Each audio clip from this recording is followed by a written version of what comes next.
But all their hopes and dreams live on. I can feel them close, though they are gone. Their spirit still lives on within the hearts of you and me. So when I die, please take me back to the land where I was born.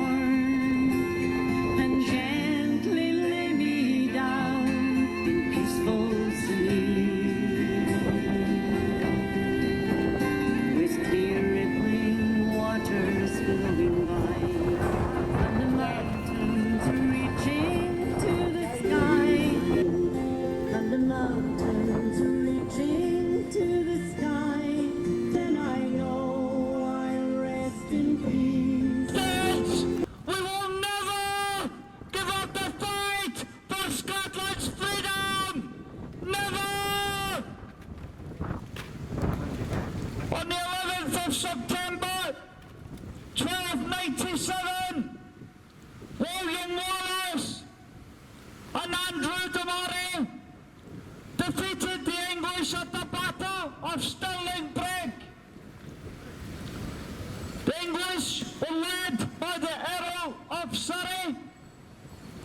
It was a much larger army than the Scots, but they came over the narrow bridge at Stirling.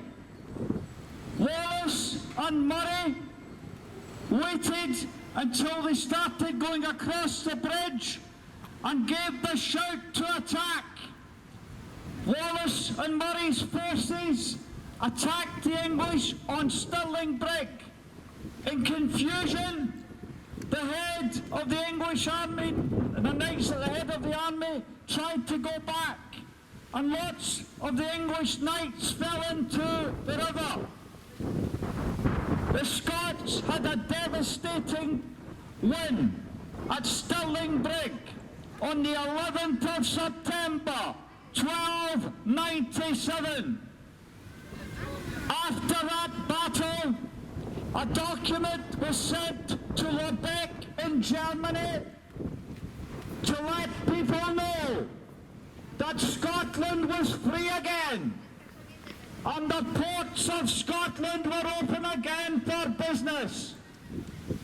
On the document, the Lubeck document, it refers to William Wallace, son of Alan Wallace of Ayr. After that battle, Scotland had regained their independence. The fight for Scotland's independence will never die. Yesterday, we were down at Flodden to remember the 10,000 Scots who fell on Flodden Field. It was one of the most devastating defeats that the Scots suffered. Can you imagine 10,000 women waiting back here in Scotland for 10,000 men that never returned home? Can you imagine that in this modern age? It must have been a horrible time. Now, when we were down in England, what we found is that we were better received by the people in England than we were with some of the brainwashed numpties that are going around here in the Scotland of today. Because I'll tell you, some of them need a real kick up the bum. They really need to get to know their history and what these guys did for Scotland. William Wallace and Andrew de Murray, they're pictured here. Now, the thing about Wallace and de Murray, they were knights. The film Braveheart, where these people are depicted as wearing kilts, is nonsense, absolute nonsense. William Wallace was a knight. He would have wore the traditional garment of a knight, the chainmail, and the armour, all that sort of thing. So, Braveheart is a total load of nonsense. Hollywood hype. He didn't have a blue face, he didn't wear a kilt, he was a knight. And it's our aim to get the history of Scotland, the true history of Scotland, to the people. Because once the people of Scotland know their history, they will rise again and claim freedom for Scotland. Thank you.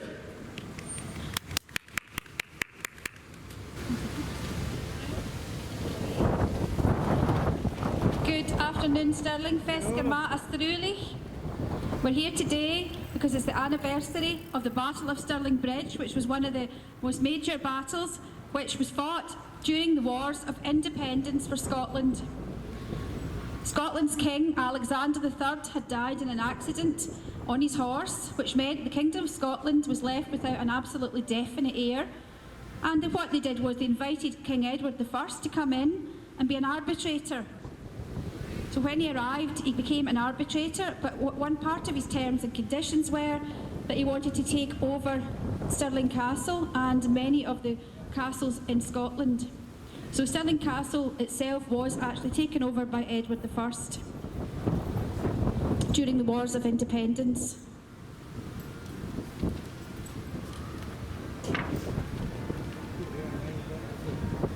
But before that, the castle itself had been under siege many times, and many times after that. And in fact, the earliest settlement of people who lived there were part of a very serious Scottish resistance against the Roman occupation which had come to Scotland, and their aim really was to cause a genocide of the people and an absolute enslavement of the people of Scotland. In 210 AD, they made such a serious not so much attacks, but constant trouble for the Romans who were based quite nearby here. They were forced to retreat, and they had to abandon the Antonine Wall that they'd built less than a year later. And the year before that, Septimus Severus, who was the Roman emperor, had inflicted genocide on the Metai.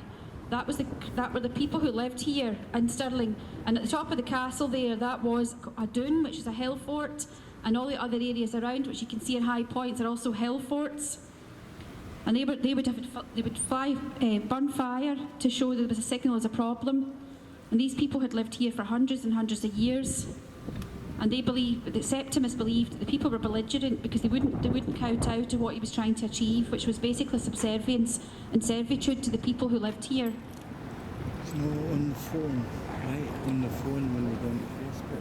And basically they broke down his campaign to control what they called Caledonia. He actually took ill and died in 211 AD, and his son took over, but the resistance that were here by the natives was far too much, and they retreated south. Kenneth MacAlpine, who was the first king of Scots who brought together the Pictish tribes, besieged the castle in the 9th century, and he took over the Pictish kingdoms. The first record of the castle is 1110, when Alexander I dedicated the chapel here. There's a lot of much more interesting history that I've been reading about today, and some of it's actually quite amusing. King James IV of Scotland, who was involved, who actually died at the Battle of Flodden that James was speaking about earlier, decided to investigate lots of things that perhaps at that period in history wouldn't necessarily think that people were thinking of. For example, he got this guy called John Damien to become an alchemist, and he was called Maester John Leach. So if you've watched Game of Thrones, the story of the Maester is actually correct. And he was set up in Stirling Castle to try to produce Quintia Essentia, which is the fifth element, or gold. And that was in 1501.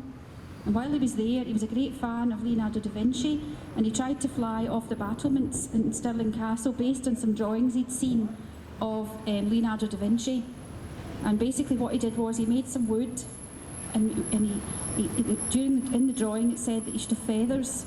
So one day he decided to throw himself off, fly off the battlements of Stirling Castle. To much aghast, the crowds who were standing there couldn't believe he was going to do it. And suddenly he jumped off, And in actual fact, it didn't completely fail. He actually went down, up quite a few feet in the air. Perhaps there was a wind like there is today, and he was taken quite far up before he plummeted down, but he didn't actually die, which was lucky for him. He did break his leg. So basically, even as far as 1501, the people of Scotland were trying to make things better. King James IV also introduced the Society of Physicians and Surgeons. So basically, we've never really been a race of people who weren't capable of doing things for ourselves. Right then, even before any flights had taken place, it happened here in Stirling. And I think we really need to remember that we are very, very capable. Many of the things that you see around you here have been invented by Scotsmen, even during the time of before Flodden. King James IV built the biggest ship and the most advanced ship, even more advanced than the Mary Rose, the one we hear about all the time, and had a fleet of ships, and he produced a fantastically strong Scottish Navy. And basically their whole purpose was not to go to war with people, never. It was to stand up for what people being invaded here in Scotland. And unfortunately that has happened throughout our history, and I don't really think it's necessary for us to have that happen. I think we're perfectly capable of running our own country, and Scotland should be independent. Sure, Alapa Gurbra.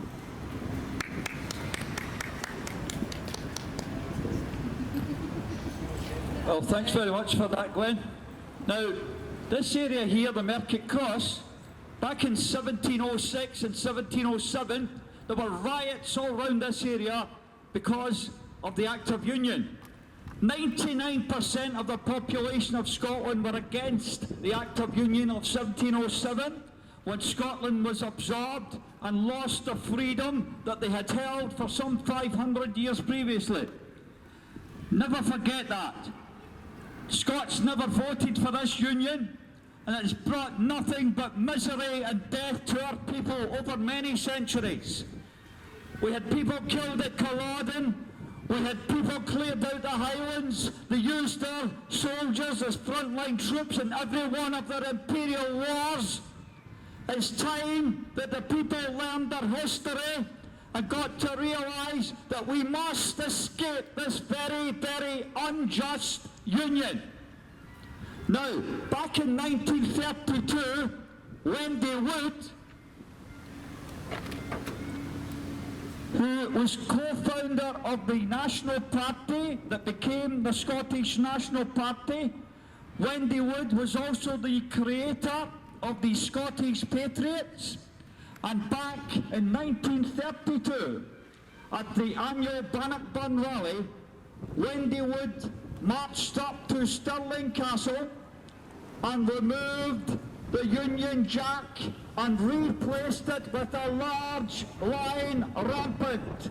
Well done to Wendy Wood, one of Scotland's greatest patriots. We will never forget Wendy Wood and what she done for Scotland. Wendy, as I say, was the co-founder of the National Party that became the Scottish National Party. Unfortunately, she never lived to see the day that the party is now rising, and we are on our way. Believe me, we are on our way back to being a free country again. Thank you very much.